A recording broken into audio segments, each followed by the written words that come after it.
Oh.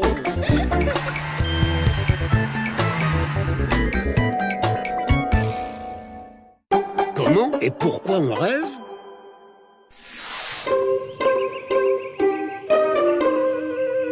Tiens, Pruneau, attrape! Bah, Léo... Il s'est couché à quelle heure hier soir? Je sais pas, mais quand je suis allée dormir, il était encore devant sa console. Alors il va nous faire sa nuit. Il doit rêver à ces jeux idiots. Non, pas encore. Quand on commence à dormir, on ne rêve pas. On entre dans une phase de sommeil lent. Le cerveau de Léo ralentit, sa respiration aussi, tout comme les battements de son cœur. Cela dure environ 2 heures. Et c'est pendant ce temps que le corps fabrique l'hormone de croissance, le produit qui va faire grandir Léo. Il grandit en dormant? Eh oui, et c'est pour ça qu'il ferait bien de se coucher un peu plus tôt. Et puis après arrive une phase de sommeil paradoxal, d'environ un quart d'heure. Regarde, il est toujours aussi endormi, mais ses yeux bougent sous ses paupières. Sa respiration devient irrégulière. Son cerveau fonctionne comme lorsqu'il est éveillé. C'est maintenant que Léo rêve, mais impossible de savoir à quoi. Ensuite, retour du sommeil lent. Léo ne rêve plus. Puis de nouveau, un quart d'heure de sommeil paradoxal. Et le rêve, et ainsi de suite. Si nous réveillons Léo pendant une phase de sommeil lent, il n'aura aucun souvenir de ses rêves. Si par contre nous le réveillons pendant une phase de rêve, il a beaucoup plus de chances de s'en souvenir. Oh, regarde! Pruneau aussi s'est endormi. Tu crois qu'il rêve? Après sa phase de sommeil lent, sans aucun doute. Tous les mammifères rêvent, et même les oiseaux. Tous les animaux à son chaud. Les chats, les plus gros rêveurs du monde, par exemple, rêvent qu'ils chassent des souris, ou qu'ils se défendent contre des animaux qui les chassent. Pruneau va peut-être rêver qu'il attrape un oiseau.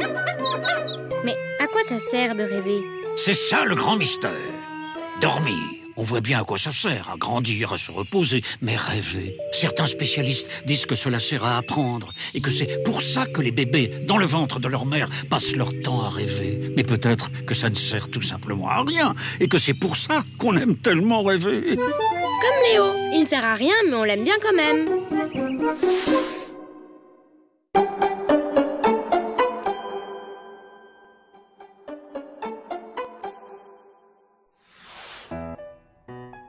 Qu'est-ce qu'on vous sert? Pour moi, encore un café. Et pour toi, Charlotte? Un chocolat et un sucre pour le chien, s'il vous plaît. Hé, tu bois beaucoup de café, dis donc. Que veux-tu? Pour moi, le café est une véritable drogue. Une drogue? Mais c'est dangereux, la drogue. J'ai vu à la télé qu'il y avait des gens qui meurent à cause de ça. Absolument. Toute drogue est dangereuse, car elle entraîne ce qu'on appelle l'addiction. C'est-à-dire le fait qu'on ne peut pas s'empêcher d'en reprendre. Mais si tu reprends du café 3 ou 4 fois par jour, moins grave que si tu fumes du tabac plusieurs fois par jour, ce qui peut entraîner un cancer des poumons ou des maladies cardiaques. Le café, c'est moins grave que si tu prends de l'alcool, ce qui réduit ton attention et peut te rendre violent.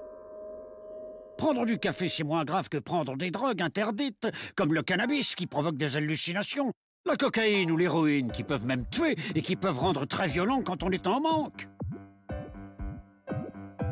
Mais si c'est dangereux, pourquoi il y en a qui en prennent? Parce que les drogues font disparaître les soucis temporairement, par miracle. On a l'impression de flotter dans le bonheur. Et comme les vendeurs ont l'habitude de donner gratuitement la première dose, le client goûte, trouve ça très bon et achète donc de nouvelles doses. Mais à force d'en prendre, il devient dépendant. C'est-à-dire qu'il lui faut absolument de la drogue. Mais ça ne lui fait plus autant d'effet qu'avant. Car son corps s'habitue. Du coup, il a besoin de plus de drogue pour retrouver le même effet. Et si jamais il n'a plus de drogue, il se sent très mal. Il est en manque, il est prêt à tout pour en avoir. Mais la drogue coûte très cher. Et lui n'a pas assez d'argent, car la drogue l'empêche de travailler, donc de gagner sa vie. C'est pour ça que beaucoup de toxicomanes, les gens dépendants des drogues, sont traités par des médecins qui leur donnent des produits qui les habituent peu à peu à se priver de drogue. Mais c'est long. Ah, mon café! Et mon chocolat, et son sucre. J'ai peur que ce chien ne soit dépendant du sucre.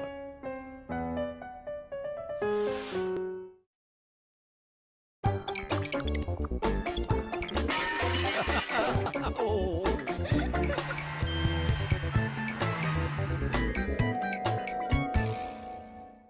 Comment on arrive à faire des greffes? Salut, professeur Gamberge. C'est quoi cette plante? Oh, c'est un échec cinglant. Mais c'était sans espoir. Greffer de la rhubarbe sur un bananier était voué à l'échec. Eh ben, heureusement que t'es pas chirurgien. C'est un échec cinglant. Mais c'était sans espoir. Greffer un cerveau dans la tête à Léo était voué à l'échec. Mais c'est vrai que les chirurgiens ont fait, eux, en fait, de grands progrès et réussissent toutes sortes de greffes. Les plus fréquentes sont les greffes de reins. Viennent ensuite les greffes du foie, du cœur, des poumons, du pancréas. Sans parler de greffes beaucoup plus difficiles que font aujourd'hui certains chirurgiens sur des mains ou même des visages. Comment ils font? Oh, c'est une sacrée aventure. Quand quelqu'un a besoin d'un organe, parce que le sien ne fonctionne plus bien, il est inscrit sur une liste d'attente. Et dès qu'un de ces organes est disponible, parce que quelqu'un ayant le même groupe sanguin vient de mourir et que sa famille ne s'oppose pas à ce qu'on lui enlève cet organe, il faut faire très vite. Pour un cœur, par exemple, à moins de 6 heures. On le met dans une sorte de glacière et on l'apporte à la salle d'opération. Là, les chirurgiens enlèvent le cœur qui ne marchait plus bien et installent l'eau en reliant les vaisseaux sanguins et les nerfs du malade à ceux du nouveau cœur. Quand il s'agit de greffer une main, c'est pareil, et même plus compliqué. Il faut relier les vaisseaux sanguins et les nerfs, mais aussi les muscles, les os, les tendons, un à un. Un vrai travail d'orfèvre.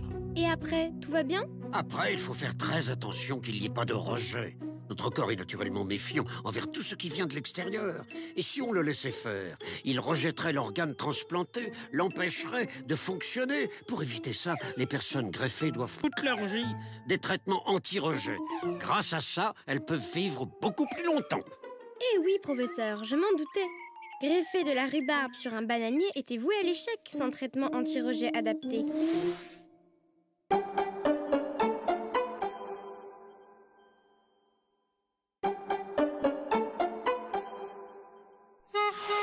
Doc, je souffre trop. Faites quelque chose. Une balle dans le cœur et qu'on n'en parle plus. Tu crois que le docteur va le tuer? Oh, toute la question est là. Un médecin peut-il donner la mort? C'est la grande et douloureuse question de l'euthanasie. C'est quoi l'euthanasie? C'est un mot qui vient du grec et qui veut dire la bonne mort. On l'utilise en genre de problème quand quelqu'un ne peut plus guérir, souffre trop et préférerait mourir le plus rapidement possible. Si le doc donne juste à Jack des produits pour mourir sans souffrir, c'est de l'euthanasie passive. Si le doc donne à Jack le moyen d'en finir, c'est du suicide assisté. Si le doc abrège directement les souffrances de Jack, c'est de l'euthanasie active. Mais on n'est plus autant des cow-boys. Exactement. La médecine a fait d'énormes progrès, et c'est ce qui justement a compliqué les choses. Car à la différence du doc, les médecins actuels peuvent garder en vie les gens beaucoup plus longtemps, parfois pendant des années. Et pourquoi ils font ça? Parce que ce sont des médecins. Ils ont toujours l'espoir de trouver quelque chose qui guérira leurs patients, mais parfois ils le font malgré la volonté du malade, qui en a assez de souffrir, et malgré la volonté de sa famille, qui souffre beaucoup de le voir souffrir. On appelle ça l'acharnement thérapeutique. Alors qu'est-ce qu'il faut faire? C'est une question très difficile. En France, la loi donne aux médecins le droit d'arrêter de soigner un malade si celui-ci et sa famille le demandent. Certains voudraient faire comme en Belgique et aux Pays-Bas, où les médecins peuvent faire mourir un malade si lui-même et sa famille le demandent. Tu comprends bien que ce n'est pas facile à mettre dans une loi. Bon, je crois que pour Jack et le doc, en tout cas, le problème est réglé.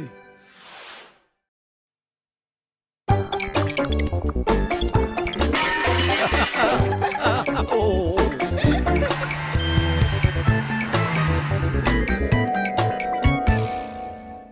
Comment on fait un vaccin?